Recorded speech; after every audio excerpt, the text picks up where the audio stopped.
La soirée de fiançailles dans les grands salons de l'hôtel de la Rive se déroulait exactement comme prévu. 200 invités, le champagne qui coulait à flots, et ma sœur Chloé qui exhibait sa bague de fiançailles depuis 1 heure comme si c'était le régent. 2 carats, monture en platine, l'équivalent de 3 mois de salaire de son fiancé, et une histoire de demande en mariage qu'elle avait déjà racontée au moins 15 fois ce soir. Mes parents rayonnaient de fierté à chaque répétition, posant des questions sur le joaillier, la taille et la pureté du diamant comme s'ils étaient gémologues. Je me tenais près du bar, sirotant un verre de Bourgogne, offrant mes félicitations lorsque c'était nécessaire, essentiellement invisible. Puis, mon oncle Jacques est arrivé, s'excusant pour le retard de son vol, et tout a basculé. Jacques n'était pas seulement le frère cadet de mon père. C'était un investisseur en capital risque qui avait fait fortune en soutenant des startups technologiques à la fin des années 90. C'était aussi le seul membre de la famille à avoir pris la peine de garder le contact avec moi au cours des 8 dernières années, bien qu'il vive à des centaines de kilomètres de là, à Lyon. Désolé pour mon retard, tout le monde, dit Jacques en se frayant un chemin à travers la foule jusqu'à notre petit groupe familial. Il a serré Chloé dans ses bras, a félicité son fiancé, puis s'est tourné vers moi avec une étreinte chaleureuse. Sophie, mon Dieu, que je suis content de te voir. Il a reculé, étudiant mon visage. Tu es magnifique. Comment va la vie dans cette maison à 1,4 million d'euros que tu as achetée? Le quartier est-il à la hauteur de tes espérances? La conversation autour de nous s'est éteinte instantanément. La main de Chloé, celle qui exhibait la bague, s'est figée en plein geste. La flûte de champagne de ma mère s'est arrêtée à mi-chemin de ses lèvres. Le visage de mon père a perdu toutes ses couleurs. Jacques, quelle maison, a murmuré mon père, la voix tendue par la confusion. J'ai pris une lente gorgée de mon vin, savourant l'instant. 8 ans. 8 ans à être ignoré, méprisé, traité comme la dernière roue du carrosse familial, tandis que chaque réussite de Chloé devenait une production digne d'une comédie musicale à Mogador. Et maintenant, enfin, la vérité éclatait au grand jour. La maison sur les hauteurs de Saint-Cyr, dit Jacques nonchalamment, en acceptant une flûte de champagne d'un serveur qui passait. Celle que Sophie a achetée en 2016. Une superbe maison d'architecte. Cette vue sur les Alpes est spectaculaire. J'y ai séjourné la dernière fois que je suis venue en ville. Chloé a été la première à retrouver sa voix, perçante d'incrédulité. Sophie n'est pas propriétaire d'une maison. Elle loue ce studio près de l'université. J'ai loué ce studio, ai-je corrigé calmement, pendant environ 2 ans durant mon doctorat. Puis j'ai acheté la maison sur les hauteurs de Saint-Cyr. C'était il y a 8 ans. La flûte de champagne de mon père a dangereusement vacillé dans sa main. De quoi parles-tu? Je parle de la maison de 5 chambres que j'ai achetée pour 1,1 million d'euros en juin 2016, ai-je dit d'un ton égal. Celle qui est maintenant estimée à environ 1,4 million d'euros, selon les récentes comparaisons du marché. Le chiffre a semblé résonner à travers notre cercle familial. La main de ma mère s'est portée à sa gorge. Mon père avait l'air d'avoir été frappé par la foudre. Le sourire parfaitement répété de Chloé s'est effondré. C'est impossible, a soufflé ma mère. Où aurais-tu trouvé plus d'1 million? J'ai mis un apport de 220 000 euros et j'ai financé le reste, ai-je expliqué. Mais j'ai remboursé l'emprunt il y a 6 ans. Jacques a hoché la tête en signe d'approbation. Bien joué. Sophie a toujours été brillante avec l'argent. Cette prime à la signature du laboratoire Biopharma Helix. Elle a mis la totalité de la somme dans le remboursement du capital de l'emprunt. Elle a remboursé 900 000 euros en 2 ans. Une prime à la signature, a dit mon père d'une voix faible. Quelle prime à la signature? De quand j'ai commencé chez Biopharma Helix, ai-je dit. Ils m'ont offert 170 000 euros comme prime à la signature pour que je quitte mon poste de chercheuse postdoctorale. J'ai accepté et j'ai tout utilisé pour rembourser le prêt. Tu as eu une prime à la signature de 170 000 euros, a dit Chloé, la voix étranglée. C'est la norme pour les postes de direction dans la recherche pharmaceutique, ai-je expliqué.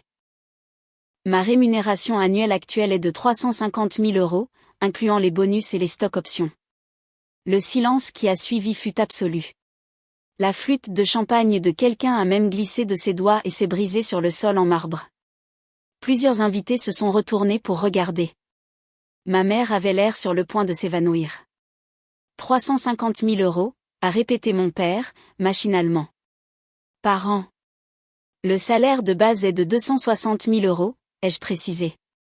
Les bonus de performance annuels avoisinent les 55 000 € et mes stock options acquises cette année représentent environ 30 000 €. Jacques a souri. Sophie est modeste. Ses stock options? Elle m'a dit qu'elle avait encore 400 000 € en actions non acquises, plus les redevances de ses brevets. Des redevances de brevets, a chuchoté ma mère. Je détiens 11 brevets dans les systèmes d'administration de médicaments en oncologie, ai-je dit. Ils génèrent environ 90 000 € par an en droit de licence. La main de Chloé, toujours figée en l'air, a commencé à trembler. La bague de fiançailles de 2 carats sembla soudain bien petite. Mes parents se tenaient là, complètement immobiles, traitant des informations qui ne correspondaient clairement pas à l'idée qu'ils se faisaient de moi. Je ne comprends pas, a dit ma mère, la voix brisée. Tu es chercheuse en pharmacie. Comment peux-tu te permettre tout ça?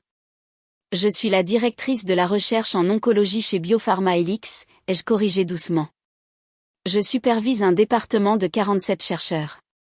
Nous sommes actuellement en phase 3 d'essai clinique pour un médicament qui pourrait révolutionner le traitement du cancer du pancréas. Jacques a sorti son téléphone, faisant défiler quelque chose. En fait, un article sur les travaux de Sophie a été publié dans Nature Médecine le mois dernier. L'article qualifiait ses recherches de révolutionnaires et potentiellement dignes d'un prix Nobel. Un prix Nobel, a dit mon père d'une voix rauque. Il est un peu tôt pour parler de ça, ai-je dit, mal à l'aise avec la spéculation, mais la recherche est prometteuse. Si les essais de phase 3 réussissent, nous pourrions sauver des milliers de vies chaque année. Chloé a retrouvé sa voix, tranchante et sur la défensive. Pourquoi ne nous as-tu rien dit de tout ça? Je vous l'ai dit, ai-je répondu calmement, à plusieurs reprises. Vous n'écoutiez pas, ce n'est pas vrai, a protesté mon père. Jacques a posé son téléphone. En fait, si. J'ai l'email que Sophie m'a envoyé à ce sujet. Novembre 2016, j'ai parlé de la maison à papa et maman. Papa a dit que j'étais financièrement irresponsable. Maman a demandé si j'étais sûre de pouvoir gérer l'entretien. Avril 2018, j'ai mentionné le remboursement du prêt au dîner de Pâques. Ils ont demandé si ça voulait dire que j'étais au chômage. Nous n'avons pas dit ça, a dit ma mère faiblement. Si, vous l'avez dit, ai-je confirmé.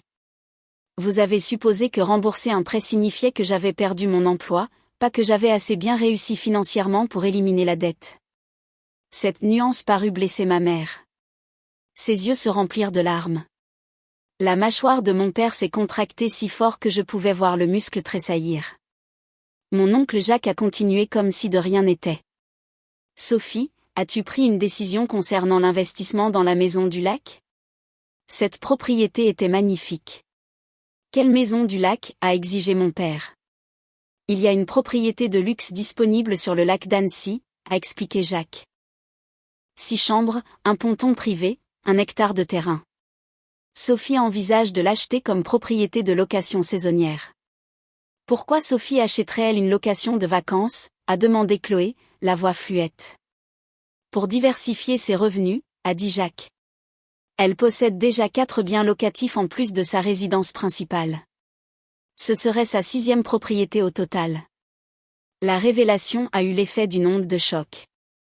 Ma mère a littéralement vacillé sur ses pieds. Mon père l'a rattrapée par le coude pour la stabiliser. Chloé avait l'air d'avoir reçu une gifle. 4 biens locatifs, a murmuré ma mère. De petites maisons individuelles dans des quartiers en plein essor, ai-je dit. Je les achète en dessous du prix du marché, je les rénove et je les loue à de jeunes cadres. Un flux de trésorerie moyen d'environ 1 700 € par bien après toutes les dépenses. Ça fait 6 800 € par mois, a calculé mon père automatiquement. C'est plus de 80 000 € par an en revenus locatifs, plus la plus-value, a ajouté Jacques. Ces propriétés ont augmenté en valeur de 42% en moyenne depuis que Sophie les a achetées. Son patrimoine immobilier net total sur toutes ses propriétés est d'environ 2 millions d'euros. Les chiffres continuaient de tomber comme des obus d'artillerie.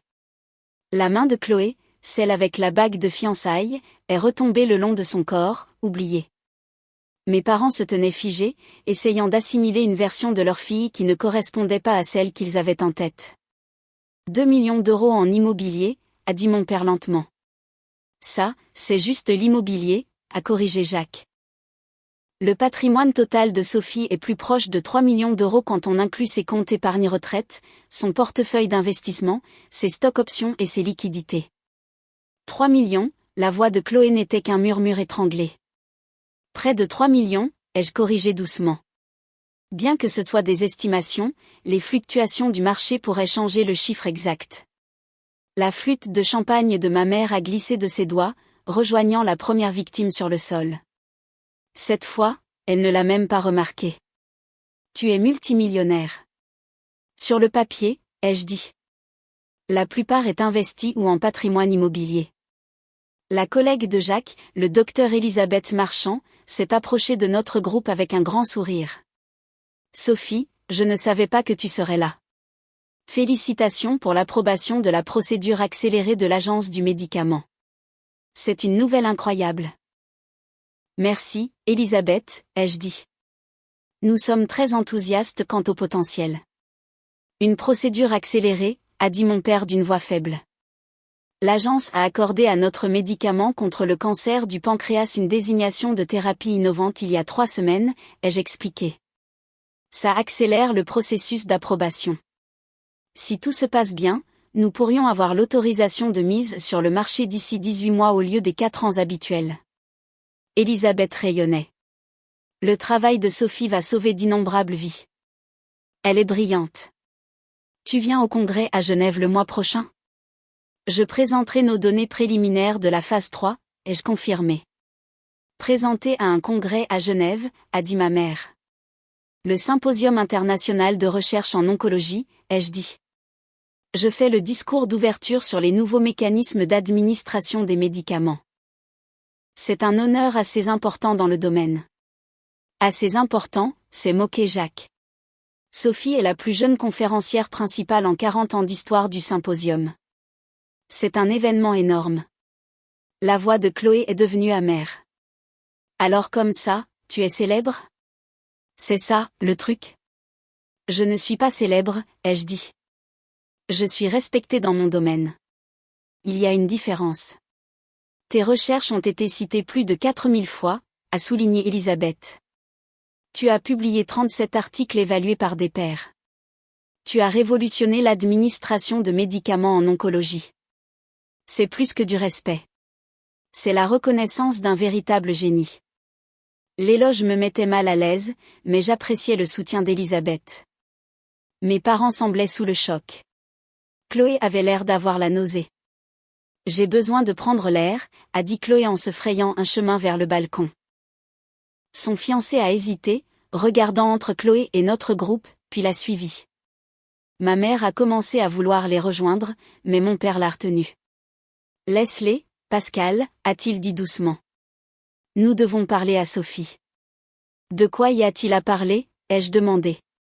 Oncle Jacques a mentionné ma maison. Vous ne saviez pas que j'en avais une. Maintenant, vous le savez.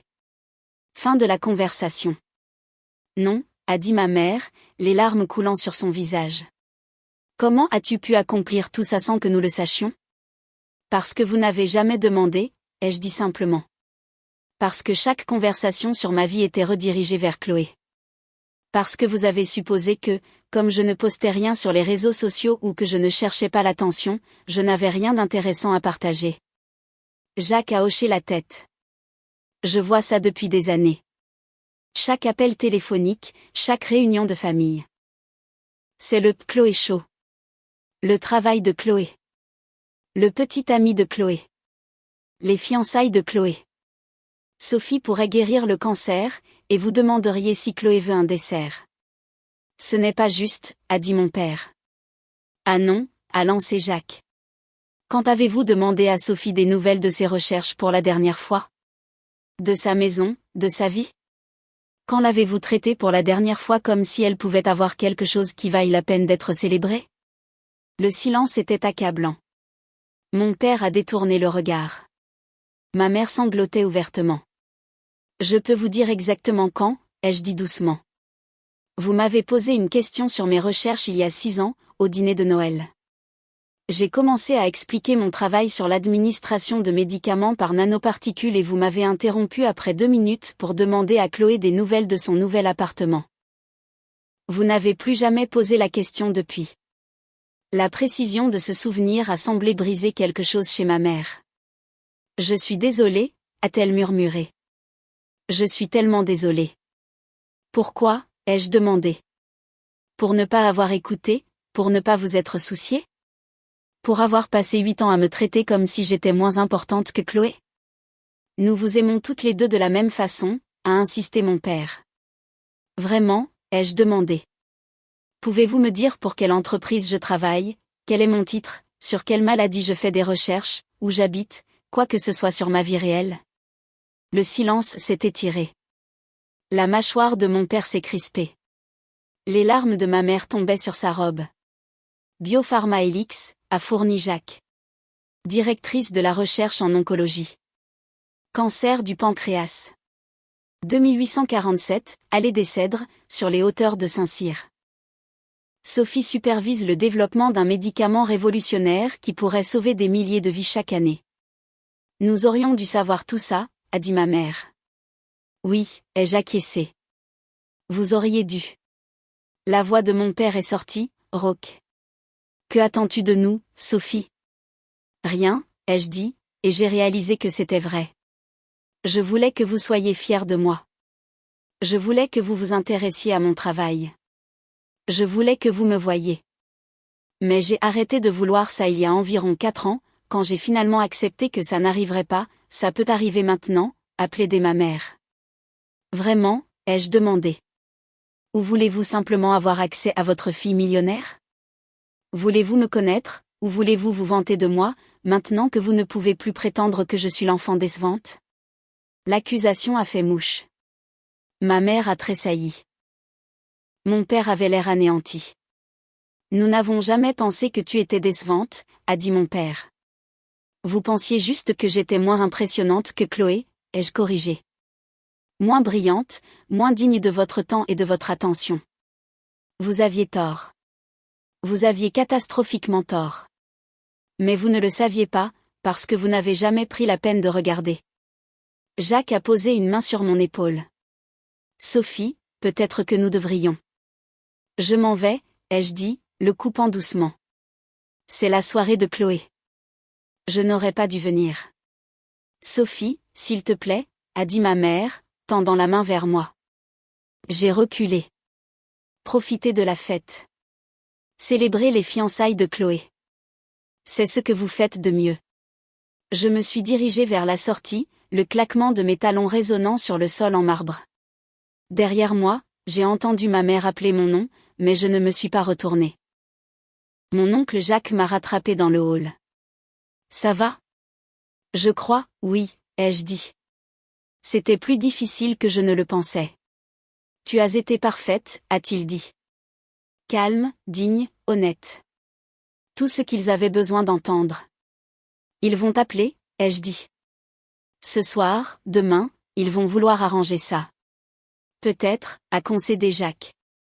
Mais tu ne leur dois pas une réconciliation facile. Tu as passé 8 ans à essayer d'être vu. S'ils veulent une relation maintenant, ils doivent la mériter. Et s'ils n'en sont pas capables, ai-je demandé. Alors tu t'en sortiras très bien, a-t-il dit fermement.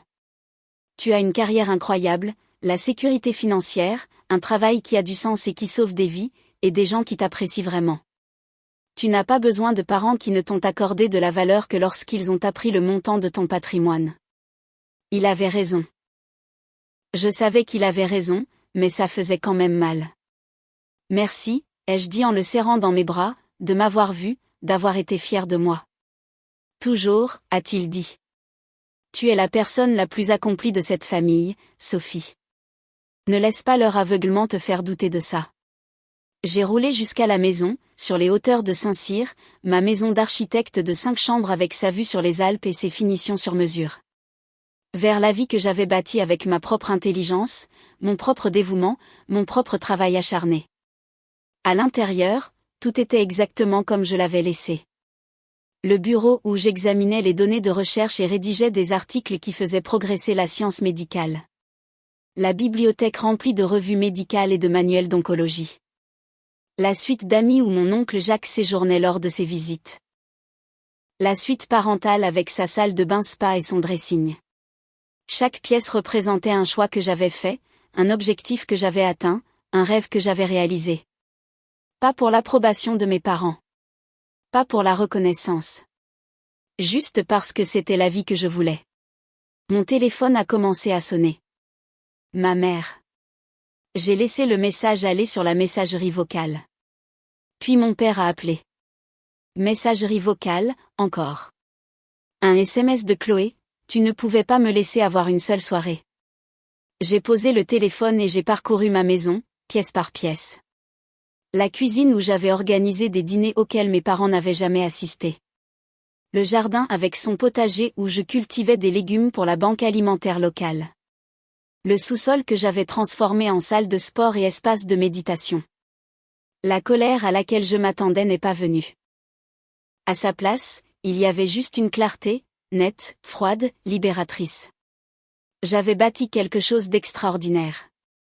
J'avais atteint l'indépendance financière, la reconnaissance professionnelle et un impact significatif. Je révolutionnais le traitement du cancer. J'étais en route vers des accomplissements que mes parents ne pouvaient même pas concevoir. Et j'avais fait tout ça sans leur connaissance, leur soutien ou leur approbation. Ce qui signifiait que je n'avais pas besoin de ces choses pour réussir. Je n'en avais jamais eu besoin. Demain, il y aurait d'autres appels, d'autres tentatives de réconciliation, d'autres exigences pour que je les aide à se sentir mieux à propos de leurs échecs.